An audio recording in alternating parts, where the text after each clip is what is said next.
Well, if Gintama can stop killing my emotions, it'd be fantastic. But I don't think it's going to, because past that next couple of episodes, I'm basically going to be an emotional wreck. Because the farewell to the Shinsengumi arc has started, and it started off pretty freaking strong. Even if it's made me cry already, because I might have just realised Kondo's dead. And Kondo's head was sitting right on that pedestal saying, yo, might just killed off the best character here. And then Atoshi's walked up and starts shouting, and then it kind of cuts to him with a different faction. I was like, oh no. Explain it. Don't leave it. Explain it. No, it doesn't. I'm guessing like later on we might just get some harkbacks to it, and it might just say, yeah, he's actually dead, just like Shiga. It might just left ambiguous until the point of when you realise he's actually is dead, and then Slippery Balls won't bring him back. But yeah, started off pretty damn strong, I must say. I can honestly say probably one of the strongest starts to an arc, because it kind of started off with Shiga's funeral, and I was kind of like, no, damn it, please don't tell me he's dead.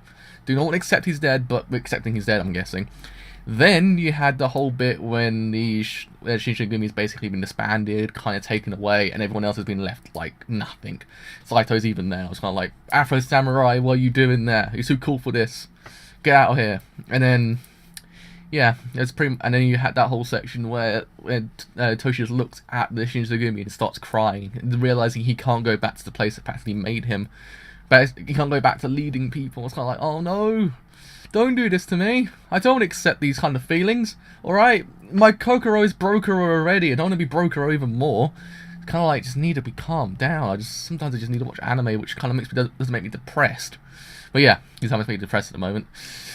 But yeah, it was a lot more moments than that. It kind of just made me realise, oh Christ, I'm crying.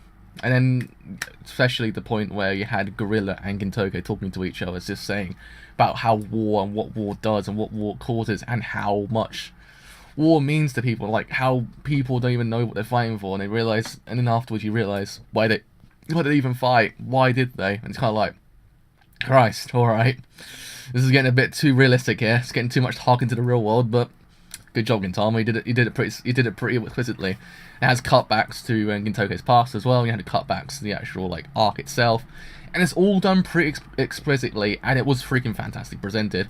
Art freaking improved. Like the art in that one scene was like, and then at one bit when he throws the drink off and it just like opens up the clouds and the clouds go back in. I thought, you know what?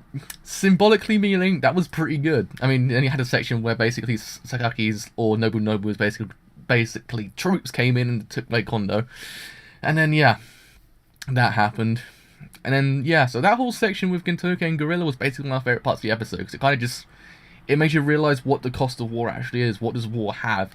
But as long as you got something to protect, then war, and basically carry on. As long as there's something to protect, many corpses you have to walk over. As long as something to protect, carry on. Don't give up. And that's kind of like, you know what? That's good. Because it even cuts to that at the end as well. Because when it says, when a pile of corpses walk over, we must protect something. That's what I think Sogo says it. And I thought, you know what? Good job. He actually did that. It's pretty exquisitely done. I thought, you know what? Done anywhere else by different anime, different writers, I don't think that would have been impactful. But done here, done in the perfect situation, done by exquisite writers, it was fantastic. But yeah, and the opening itself was pretty good as well. Like, I like the opening itself, because the opening kind of reminded me of opening 10, and kind of opening 10 was kind of depressing as well, but it's kind of more dank and depressing, or dark, if anyone would say it. But yeah, and then it's just like the opening itself kind of made you realise that there's like depression anyway. The opening, it's really depressing. We had Mukuro come back. Mukuro. If I'm mispronouncing her name wrong, sorry. But yeah, we had her come back. I don't like her anymore. Didn't like her to start off with, don't like her now. And then we had Sakaki thinking, you can go do one. Like, get out of here, man. And then you had Nobunobu can basically go do one as well. And then, yeah, you had the whole section, which did actually make me cry, was when Toshi actually has his final moments with Hijikata and Sogo, when he looks at them and he realises that actually he's been taken away. That was emotionally impactful to a point when I was just like, no, not accepting this.